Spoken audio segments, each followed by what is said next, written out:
like that. And I always just do like things like breathing techniques, exercise, eating well, sleeping well.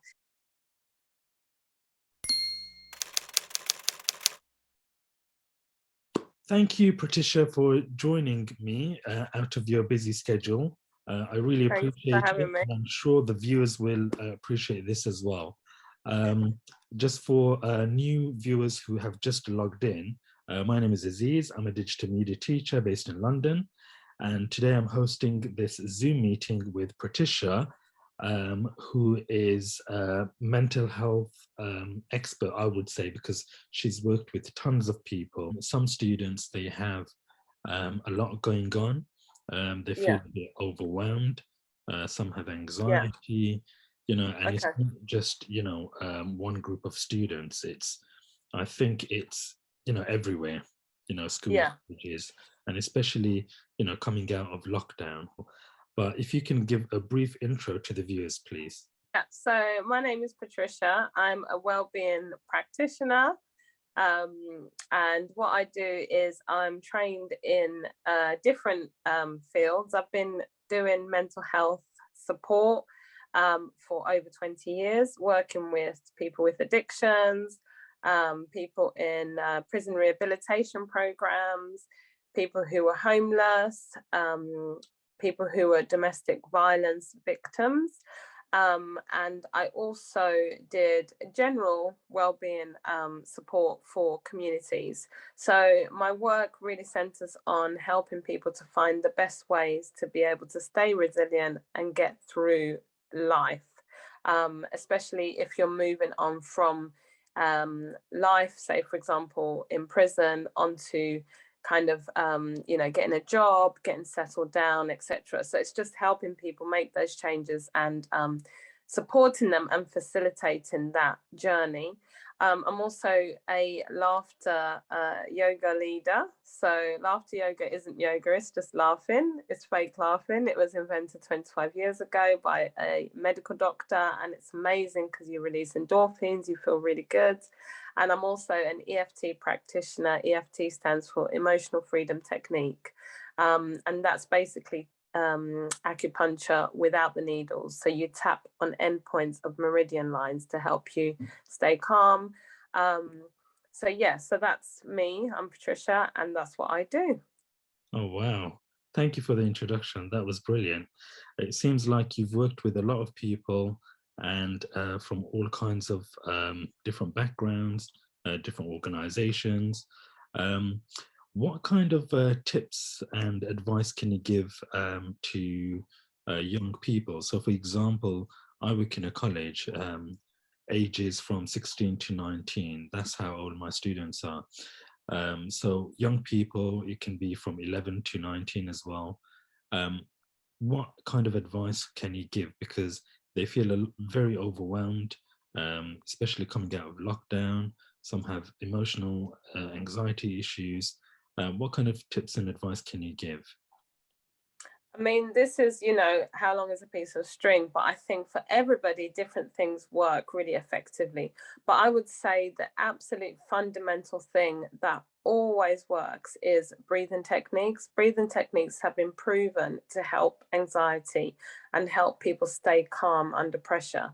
And even the Navy use breathing techniques because basically they help to focus the brain from a state of fight or flight, which is when we're worried or stressed or anxious, into a state of rest and digest, which is where we are calm. So when we're in a state of anxiety, we're using the old part of the brain, which is when we're in state of fight or flight, it's the amygdala, which is like the alarm bell that fires off. And it actually renders the front part of our brain, the prefrontal cortex, it stops it from working properly. So actually, when we're in a state of anxiety, or we're panicking or we're worried, we're actually not using our brains properly and we're not focusing.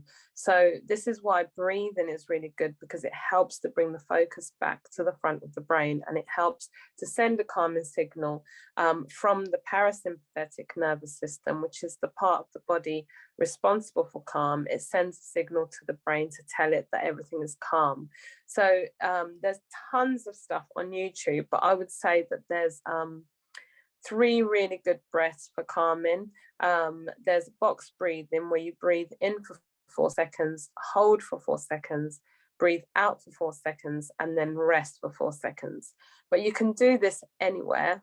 There's the 4-7-8 breath, where you breathe in for 4 seconds, hold for 7 seconds, and then breathe out for 8. And the reason why this is really good is because you breathe out for much longer than you breathe in, which is what sends the calming signal to the brain.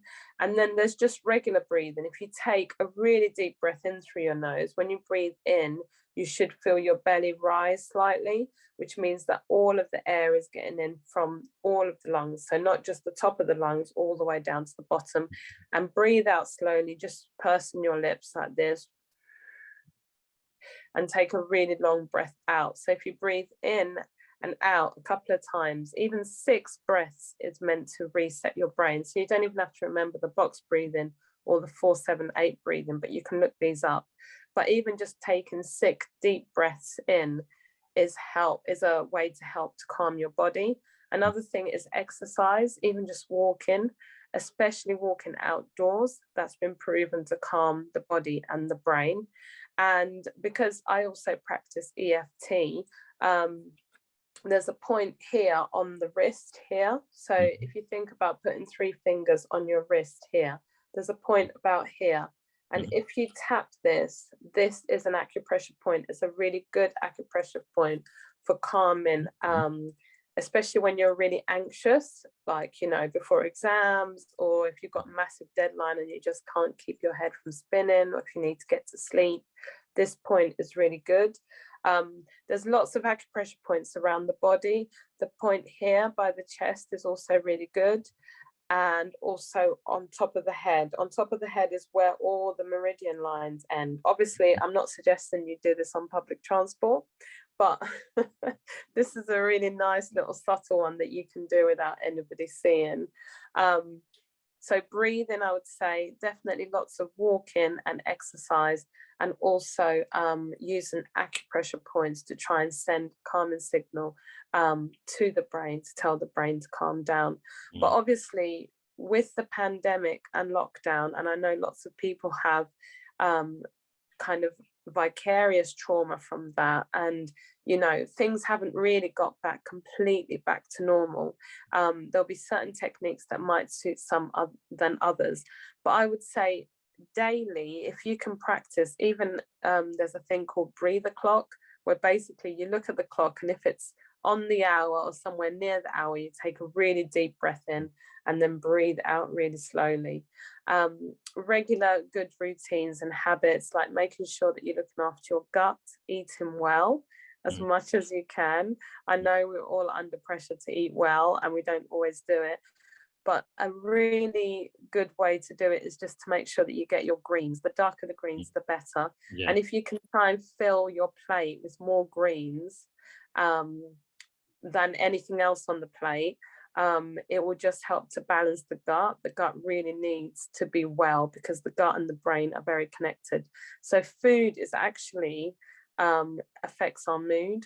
So if you eat well, you can actually balance the gut. If the gut's not happy and you're not eating very well, it will send signals to the brain. And it's like the gut, you have to balance. It's like you have to eat the rainbow. You have to make sure that your gut is like the garden. So it's got lots of different nutrients and minerals. And when we're lacking in nutrients and minerals, we often do feel quite low.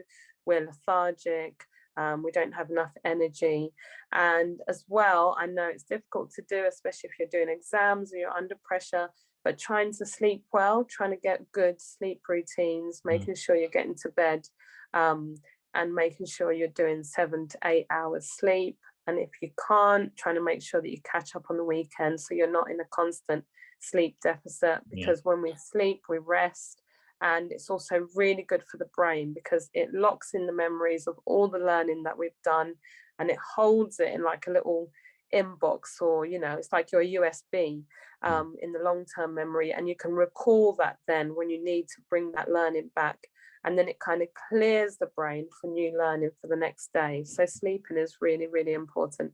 And last but not least, staying hydrated, because your body is water mostly. So your brain and your body really need a lot of water. So staying hydrated and making sure that you're doing things for yourself on a daily basis. So things that make you happy, if you have a hobby or you do something that, you know, boosts your mood, making sure that you're doing that regularly, because then we're bringing down the levels of cortisol and we're boosting our mood and keeping that serotonin and oxytocin, which is the love hormone, making sure you're socializing with friends, family, staying connected, making sure you're not isolating. I think the hardest thing about lockdown was being isolated and being away from friends and loved ones. And, you know, oxytocin is a mood boosting hormone in the body. So if you're connected to people and you're social, then that helps. Serotonin is released mainly in the gut.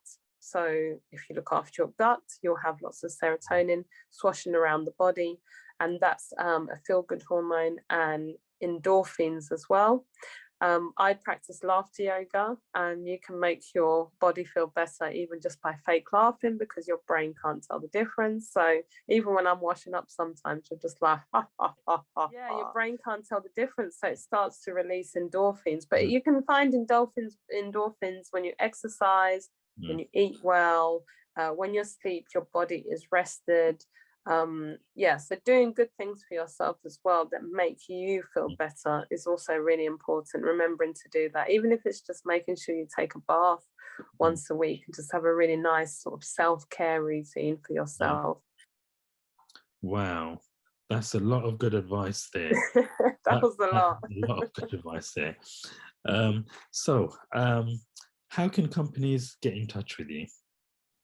So I have a website, www.happily-clappily-ever-laughter. So not ever after, everlaughter.com. And I also have an Instagram at happily-clappily-ever-laughter. And my email address, which is happily-clappily-ever-laughter@mail.com. So you can find me on social media and contact me directly. And everything, all the sessions I run are all on my website and on my Instagram as well. Brilliant. I'll leave the link in the description for the viewers. So if they want to get in touch with you, they can do so.